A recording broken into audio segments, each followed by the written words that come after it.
معزز ناظرین، ایک بار پھر قادری ٹاور میں آپ کا خیر مقدم ہے۔ میں ہوں شہاب الدین قادری اور آپ دیکھ رہے ہیں قادری ٹاور۔ معزز ناظرین، آج کے اس ویڈیو میں قرآن کے حوالے سے آپ سے کچھ گفتگو کرنا چاہتا ہوں اور حالات حاضرہ پر کچھ تبصرہ بھی کرنا چاہتا ہوں۔ بلا شبہ قرآن اللہ رب العزت کی سب سے پاک و پاکیزہ اور طیب و طاہر کتاب ہے۔ قرآن میں دنیا کے تمام راز موجود ہیں، کیا ہوا ہے، کیا ہو رہا ہے اور قیامت تک کیا ہونے والا ہے، اس کے اشارے قرآن کی سورتوں اور آیتوں میں ملتے ہیں۔ اس کے ایک ایک لفظ میں کئی معنی چھپے ہوئے ہیں۔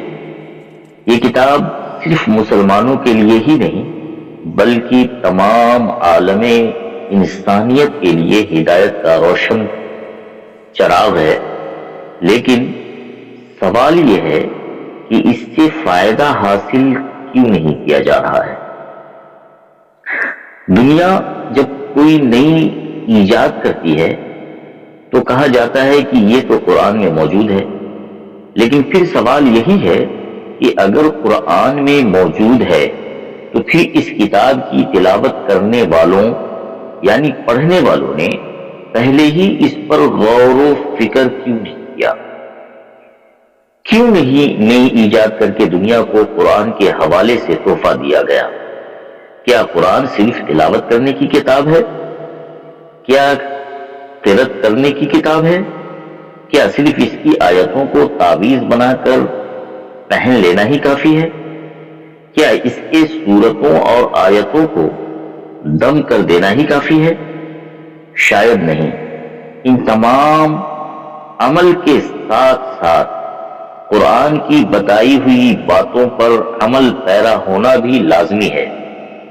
جو کتاب ہمیں کامیاب زندگی کا نسخہ دیتی ہے اسے ہم نے ثواب کی کتاب بنا کر رکھ دیا۔ نئی نسل کے پاس وقت ہی نہیں ہے کہ وہ اس کتاب کی آیتوں کا مطلب سمجھے، اور نہ ذمہ داروں کو توفیق ہے کہ وہ قرآن کے صحیح پیغام کو عام کریں۔ قرآن کا پہلا لفظ، پہلی وحی جو پیغمبر اعظم حضرت محمد مصطفیٰ صلی اللہ تعالی علیہ وآلہ وسلم پر نازل ہوئی وہ اقرا ہے، یعنی پڑھو۔ لیکن اس کتاب کو ماننے والی امت دنیا بھر میں علمی بحران کا شکار ہے، تعلیم سے دور ہے، حقیقت سے دور ہے، تہذیب سے دور ہے۔ یہ ذمہ داری علماء اور اکابرین کی بھی تھی کہ وہ امت کو قرآن کے حرف حرف سے آشنا کراتے، لیکن افسوس کہ قرآن کے صحیح پیغام کو نہ تو امت تک پہنچایا گیا، نہ دنیا کی دوسری قوموں کو بتایا گیا۔ نتیجہ یہ ہوا کہ طرح طرح کے بہتان اور الزام وقت وقت پر اسلام، قرآن اور مسلمانوں پر لگتے رہے۔ قرآن کے 26ویں پارے کی سورہ محمد کی 24ویں آیت میں اعلان ہوا کہ یہ لوگ قرآن میں غور نہیں کرتے، کیا ان کے دلوں پر تالے پڑے ہوئے ہیں؟ یعنی قرآن بار بار یہ دعوت دیتا ہے کہ غور و فکر کرو، تم ذہن رکھتے ہوئے سوچتے کیوں نہیں؟ زبان رکھتے ہوئے بولتے کیوں نہیں؟ کیا تمہارے دل و دماغ پر تالے پڑے ہوئے ہیں؟ مگر حالات یہ ہیں کہ دنیا دعویٰ کرتی ہے کہ پچھلے 500 برسوں میں مسلمانوں کا جو کنٹریبیوشن اس دنیا کے لیے ہے اس کو سمیٹ کر سمندر میں پھینک دیا جائے تو بھی اس تیزی سے دوڑتی دنیا کی صحت پر کوئی اثر نہیں پڑے گا۔ سوچئے، جس کے پاس قرآن جیسی کتاب ہے اس نے پچھلے 500 سال میں کوئی بھی نمایاں کردار نئی دنیا کی تعمیر و ترقی میں ادا نہیں کیا۔ حالانکہ قرآن آج بھی وہی ہے جو حضور جناب محمد رسول اللہ صلی اللہ تعالی علیہ وآلہ وسلم پر اترا تھا، اہل بیت اور اصحاب کرام کے دور میں تھا، پھر ملت بحران کا شکار کیوں؟ کیا قرآن کی صحیح تعلیم نہیں دی جا رہی ہے؟ کیا اسلام اور قرآن کے صحیح پیغام پر پردہ ڈال دیا گیا ہے؟ کیا یہ نہیں بتایا جا رہا ہے کہ قرآن امن اور شانتی کے ساتھ دنیا میں زندگی جینے کی تعلیم دیتا ہے؟ کیا یہ نہیں بتایا جا رہا ہے کہ قرآن رشتے کے احترام کی تعلیم دیتا ہے؟ کیا یہ نہیں بتایا جا رہا ہے کہ قرآن ایمانداری برتنے کی تعلیم دیتا ہے؟ کیا یہ نہیں بتایا جا رہا ہے کہ قرآن ناحق کسی کا خون نہ بہانے کی تعلیم دیتا ہے؟ کیا یہ نہیں بتایا جا رہا ہے کہ قرآن جھوٹ بولنے، پیٹھ پیچھے غیبت کرنے، کسی کو پریشان کرنے، کم تولنے، بدعنوانی یعنی کرپشن کرنے کے سخت خلاف ہے؟ کیا یہ نہیں بتایا جا رہا ہے کہ قرآن ماں باپ کا احترام کرنے، پڑوسیوں کا خیال رکھنے، اپنی زمین کی حفاظت کرنے کی تعلیم دیتا ہے؟ شاید نہیں۔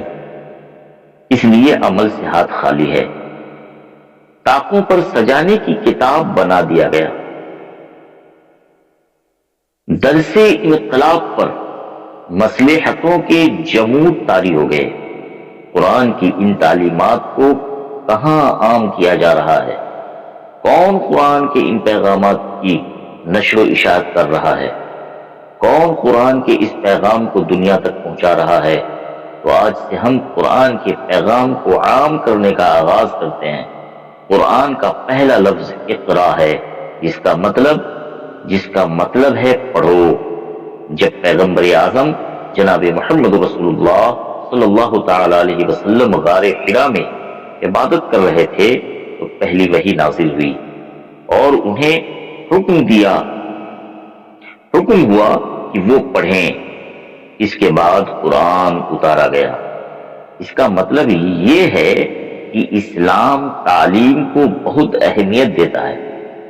یہی نہیں، خود پیغمبر اعظم حضرت محمد مصطفیٰ صلی اللہ علیہ وسلم کی حدیث ہے کہ علم حاصل کرنے کے لیے چین بھی جانا پڑے تو جانا چاہیے۔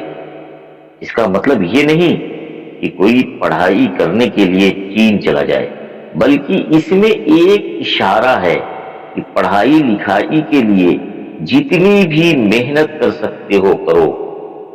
اب جبکہ اسلام میں پڑھائی لکھائی کی اتنی اہمیت ہے تو کیا اس کا یہ مطلب ہوا کہ ہم دینی تعلیم تک ہی محدود رہیں؟